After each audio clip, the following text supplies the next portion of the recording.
नमस्कार class 10th के students, कैसे आप लोग और कैसे चल रही है आपकी बोर्ड एग्जामिनेशन के लिए प्रिपरेशन, कमेंट सेक्शन में जरूर लिख के बताइए। तो आज का ये जो वीडियो है काफी इंपॉर्टेंट है, जहां पर हम आपको बताएंगे कि अभी भी पढ़ के आप 95% मार्क्स स्कोर कर सकते हैं।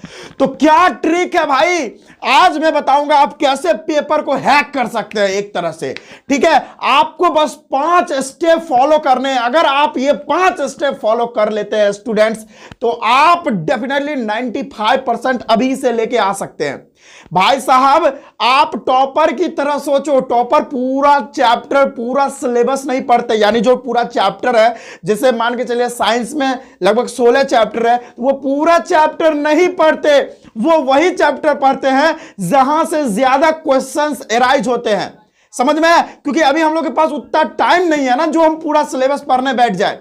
तो वो कौन से 5 ट्रिक्स है, वो कौन से 5 आपके स्टेप्स हैं जो आपको फॉलो करने हैं, वो आपको मैं बताऊंगा। वीडियो को शुरू से लेकर अंत तक देखिए, तभी आपको सारा बात समझ में आएगा और तभी आप समझकर 95% स्कोर कर सकते हैं। तो आइए हम आपको बताते हैं कि कैसे आप 95% स्कोर कर सकते हैं, बस ये 5 स्टेप फॉलो करके। हम लोग के पास ज्यादा समय नहीं है, फिर भी हम ऐसे ट्रिक्स आपको बताएंगे जिससे आपको एकदम 95% आएगा। क्योंकि पेपर आपको इस ढंग से लिखना है ना, इस तरह से सजा के लिखना है कि भाई मजा ही आ जाएगा। अभी सारा चीज बता रहा हूं, पहले नहीं बोलूंगा। देखिए यहां पर पहला काम आपको क्या करना है, यहां पर आपको दिख रहा होगा। देखिए यहां पर क्या लिखा है कि कम पढ़ो लेकिन अच्छे से पढ़ो। क्या करना है आपको? पढ़ना कम है लेकिन अच्छे से पढ़ना है। जैसे कोई सा भी चैप्टर आप ले लो, एसिड बेस एंड सॉल्ट है ना, मान के चले 2-3 चैप्टर आपके एग्जाम में आ रहे हैं, तो आपने क्या किया कि थोड़ा थोड़ा एसिड बेस एंड सॉल्ट से पढ़ लिया, थोड़ा थोड़ा मेटल नॉन मेटल पढ़ लिया, थोड़ा थोड़ा कार्बन कंपाउंड पढ़ लिया, और पता चला क्या कि तीनों चैप्टर आपका गोल हो गया। तीनों चैप्टर में कुछ नहीं समझ में आया आपको। तो भाई आपको क्या करना है, भले आप एक ही चैप्टर करो बढ़िया से, लेकिन वो पूरे अच्छे से करो, इतने अच्छे से करो कि मजा ही आ जाए। पूरा एक भी क्वेश्चन आपसे छूट ना सके एग्जाम में, इतने अच्छे से पढ़ो। इसीलिए पहला स्टेप क्या करना है, कम ही पढ़ना है लेकिन बहुत अच्छे से पढ़ना है। ठीक है, ये पहला स्टेप है, ये तो आपको फॉलो करने ही पड़ेंगे। दूसरा क्या है कि हाई स्कोरिंग टॉपिक्स को पहले कवर कर लो। मान लो आपको मैं हाई स्कोरिंग टॉपिक्स जो होते हैं, यानी जहां से सीबीएसई बार बार क्वेश्चन कर रही है, वही होती है हमारी हाई स्कोरिंग टॉपिक्स। तो वो जो हाई स्कोरिंग टॉपिक्स होते हैं, पहले आपको उसको कवर करना चाहिए। समझ में आ रहा है? और हाई स्कोरिंग टॉपिक्स का वीडियो मैं बना चुका हूं, डिस्क्रिप्शन में लिंक मिलेगा, वहां जाइए। कौन कौन सा हाई स्कोरिंग टॉपिक है साइंस में, वो आपको वीडियो वहां पे मिल जाएगा। वहां पर आप जाके देखिए कौन कौन सा टॉपिक हाई स्कोरिंग टॉपिक्स है, जहां से क्वेश्चन बार बार सीबीएसई पूछ रही है। समझ में आ रहा? तो भाई आपको पूरा चैप्टर नहीं पढ़ना, नहीं पढ़ना, नहीं पढ़ना। मैं बार बार वही बात क्यों बता रहा हूं आपको, पूरा चैप्टर आपको नहीं पढ़ना। जैसे केमिकल रिएक्शन एंड इक्वेशन जो चैप्टर है, उसमें डिकम्पोजिशन रिएक्शन और उसके साथ साथ हमारा डबल डिस्प्लेसमेंट रिएक्शन और बैलेंसिंग ऑफ केमिकल इक्वेशन, और उसके साथ साथ हमारा ये हो गया कि आपको फाइंड करना होगा कि कौन ऑक्सीडाइज हो रहा है, कौन रिड्यूस हो रहा है। ये 4 टॉपिक बहुत ज्यादा स्कोरिंग वाले टॉपिक्स होते हैं। अगर ये चारों टॉपिक कर लेते हो तो यही हाई स्कोरिंग टॉपिक्स है भाई, यही हाई स्कोरिंग टॉपिक्स है, यहीं से ज्यादा क्वेश्चंस आते हैं। तो पहले ये सारे टॉपिक्स को कवर कर लो, क्योंकि हम लोग के पास अभी पूरा सिलेबस पढ़ने का टाइम नहीं है बच्चों, नहीं है, बिल्कुल नहीं है। तो हाई स्कोरिंग टॉपिक्स को पहले पूरे अच्छे से कवर कर लो। यह था हमारा सेकेंड स्टेप जो आपको फॉलो करना ही पड़ेगा। If you wanted to get 95% in board examination, then you have to do it. ठीक है, अगर आपको लाना है तो यह करना पड़ेगा भाई। ये सेकेंड स्टेप था। तीसरा स्टेप क्या है? तीसरा स्टेप है बेस्ट से बेस्ट तरीके से आपको क्या करना है, आपका जो पेपर है वो लिखना है। आपको बेस्ट से बेस्ट तरीका, यानी जितना आपको सजा के लिखना है वो आप लिख सकते हो। बोर्ड एग्जाम में आपका जो पेपर होगा उसमें आप जितना अच्छे राइटिंग में और जितना सजा के, जितना डेकोरेटिव बना सकते हो, वो आपके लिए काफी बढ़िया, वो आपके लिए ज्यादा फायदेमंद है। क्योंकि देखो बोर्ड एग्जाम में बहुत सारे ऐसे स्टूडेंट्स होते हैं जो अपना पेपर अच्छे से नहीं लिख पाते, उनका राइटिंग अच्छा नहीं होता। अब मान के चले एग्जामिनर कॉपी चेक कर रहा है और 3-4-5 कॉपी वो चेक किया, उसको बहुत ही गंदा राइटिंग मिला, उसको मूड ऑफ हो गया, और इतना ही में आपका जो वो कॉपी मिल गया और उसमें आप बहुत अच्छा से लिखा हुआ है, सुंदर राइटिंग में, वो इतना इंप्रेस हो जाएगा कि वो ऐसे ही आपको मार्क्स दे देगा। समझ में आ रहा है? कोई प्रॉब्लम नहीं होगा, ऐसा ही आपको वो मार्क्स दे देगा, मजा आ जाएगा, कोई प्रॉब्लम ही नहीं होगा। ठीक है, इसीलिए जितना डेकोरेटिव बनाना चाहते हो डेकोरेटिव बना के लिखो। और मैं एक मेन पॉइंट आपको बताना चाहूंगा। मान लो आपको क्वेश्चन में आ गया what is isomers and name 2 isomers of alkene. ठीक है, क्या क्वेश्चन है?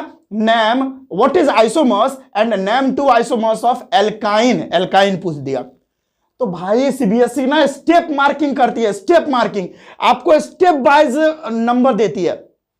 जैसे एक ही क्वेश्चन में 2-3 क्वेश्चन पूछा हुआ है, तो अगर आपको एक टॉपिक आता है यानी उसका एक क्वेश्चन आता है तो वही एक क्वेश्चन बना दो बढ़िया से।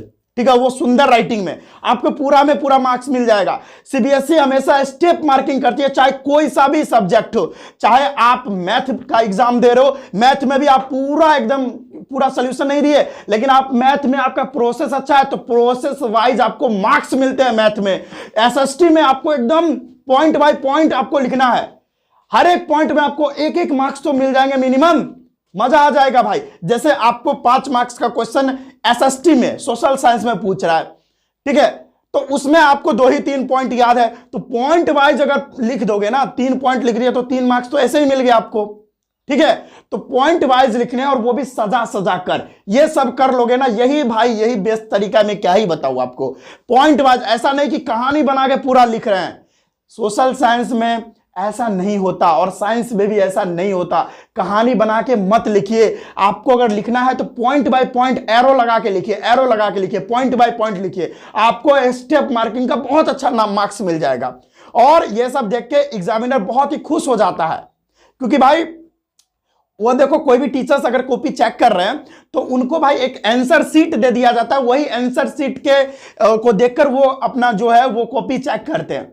तो वो आंसर शीट में आपको 1 पॉइंट भी मिल गया ना, वो मार्क्स दे देंगे।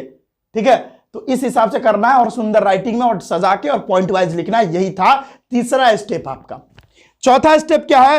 Right anything related to concept. मान लो अगर आपको कोई क्वेश्चन ऐसा आ गया जिसको मतलब आपको आ ही नहीं रहा है बिल्कुल भी, थोड़ा बहुत, जैसे एक क्वेश्चन आ गया कि what is empathetic oxide, what is empathetic oxide. अब आपको पता ही नहीं चल रहा है कि एम्पैथेटिक ऑक्साइड मतलब होता क्या है, तो आप उसी से पॉइंट बनाकर उसी के रिलेटेड कंसेप्ट पर कुछ लिख सकते हो।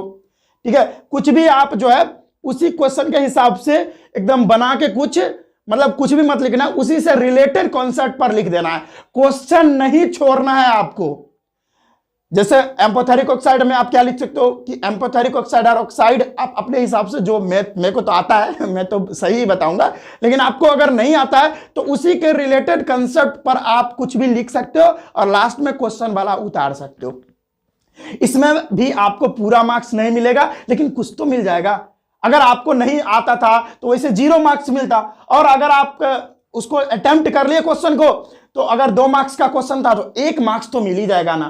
तो भाई ये तो अच्छा बात है ना कि 0 के जगह 1 मिल गया, ये तो काफी अच्छी बात है। तो ये बात होती है। तो क्वेश्चन आपको बिल्कुल भी छोड़ना नहीं है, अटेम्प्ट करना है, और अगर नहीं भी आ रहा है तो उससे रिलेटेड कंसेप्ट पर मिला जुला के आपको लिख देना है। इसी तरह से आपको एसएसटी में भी करना है। अगर आपको नहीं आ रहा है तो भाई आपको क्या करना है, उसी से रिलेटेड कंसेप्ट पर आपको लिख देना है। समझ में आया? जैसे रॉलेट एक्ट के बारे में आपसे पूछ दे, आपको नहीं आ रहा है तो कुछ भी रिलेटेड आ रहा है ना, कुछ भी लिख के आ जाओ और पॉइंट वाइज में लिखना, तो आपको मार्क्स मिल जाएंगे। ये तरीका होता है। ये था चौथा पॉइंट, चौथा स्टेप।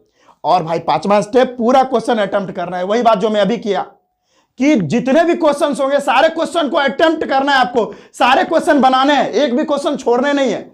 अगर ये 5 चीज कर लेते हो, 5 स्टेप फॉलो कर लेते हो स्टूडेंट्स, तो मैं गारंटी के साथ कह सकता हूं कि इस बार के बोर्ड एग्जामिनेशन में आपको 95% मार्क्स आने वाले हैं। हर एक चैप्टर्स में, हर एक सब्जेक्ट में, चाहे वो मैथ हो, साइंस हो, कोई सा भी सब्जेक्ट हो। तो ये 5 चीज फॉलो कर लो और लाइफ झिंगा लाला आपकी। ठीक है, तो चलिए इसी तरह का इंपॉर्टेंट वीडियो हम डेली अब तक लाते रहते हैं। तो मेरे चैनल को सब्सक्राइब और लाइक जरूर कर दीजिएगा वीडियो को, और अपने दोस्तों को भी शेयर कर दीजिएगा, ताकि इस तरह का इंपॉर्टेंट वीडियो उन तक भी पहुंचे और वो भी इसका फायदा उठा पाए। तो चलिए मिलते हैं अगले वीडियो में बहुत ही इंटरेस्टिंग मतलब टॉपिक के साथ। चलिए मिलते हैं नेक्स्ट वीडियो में, तब तक के लिए जय हिंद।